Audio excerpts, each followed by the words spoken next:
Ngày 20 tháng 6 năm 2022 thêm 520 ca mắc COVID-19 trong cả nước. Bản tin phòng chống dịch COVID-19 ngày 20 tháng 6 của Bộ Y tế cho biết có 521 ca COVID-19 tại 42 tỉnh, thành phố. Trong ngày số khỏi gấp gần 20 lần số mắc mới, tiếp tục không có ca tử vong. Tính từ 16 giờ ngày 19 tháng 6 đến 16 giờ ngày 20 tháng 6, trên hệ thống quốc gia quản lý ca bệnh COVID-19 ghi nhận 521 ca nhiễm mới. Trong đó 1 ca nhập cảnh và 520 ca ghi nhận trong nước, giảm 13 ca so với ngày trước đó. Tại 42 tỉnh, thành phố có 432 ca trong cộng đồng.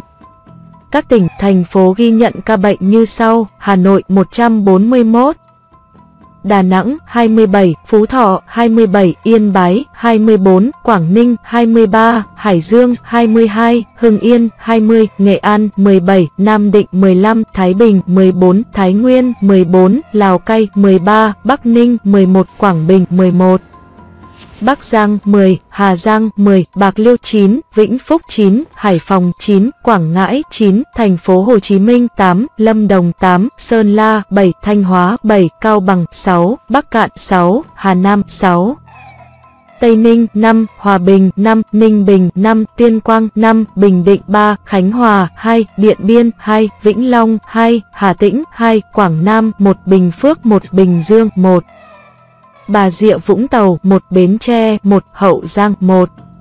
Các địa phương ghi nhận số ca nhiễm giảm nhiều nhất so với ngày trước đó: Thành phố Hồ Chí Minh -16, Tuyên Quang -15, Lào Cai -14. Các địa phương ghi nhận số ca nhiễm tăng cao nhất so với ngày trước đó: Hưng Yên +14, Hải Dương +14, Bạc Liêu +9. Trung bình số ca nhiễm mới trong nước ghi nhận trong 7 ngày qua 710 ca một ngày. Kể từ đầu dịch đến nay, Việt Nam có 10.738.161 ca nhiễm, đứng thứ 12 phần 227 quốc gia và vùng lãnh thổ, trong khi với tỷ lệ số ca nhiễm 1 triệu dân, Việt Nam đứng thứ 104 phần 227 quốc gia và vùng lãnh thổ, bình quân cứ 1 triệu người có 108.405 ca nhiễm. Đợt dịch thứ tư từ ngày 27 tháng 4 năm 2021 đến nay, số ca nhiễm ghi nhận trong nước là 10.730.394 ca.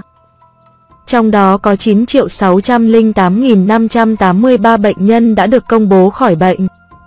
Các địa phương ghi nhận số nhiễm tích lũy cao trong đợt dịch này: Hà Nội 1.604.082, Thành phố Hồ Chí Minh 609.846, Nghệ An 485.312, Bắc Giang 387.692, Bình Dương 383.795.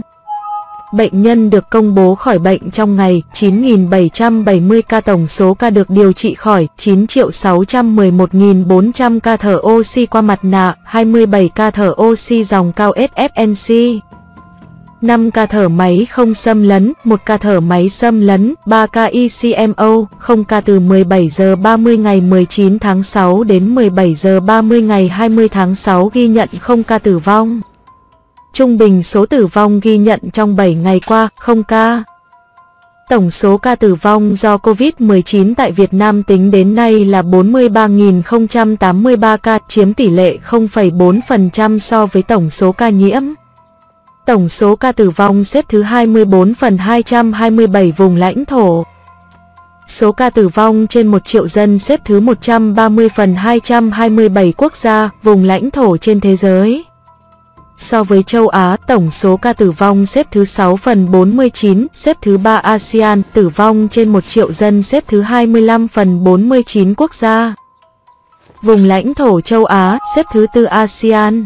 Trong ngày 19 tháng 6 có 185.852 liều vaccine phòng COVID-19 được tiêm.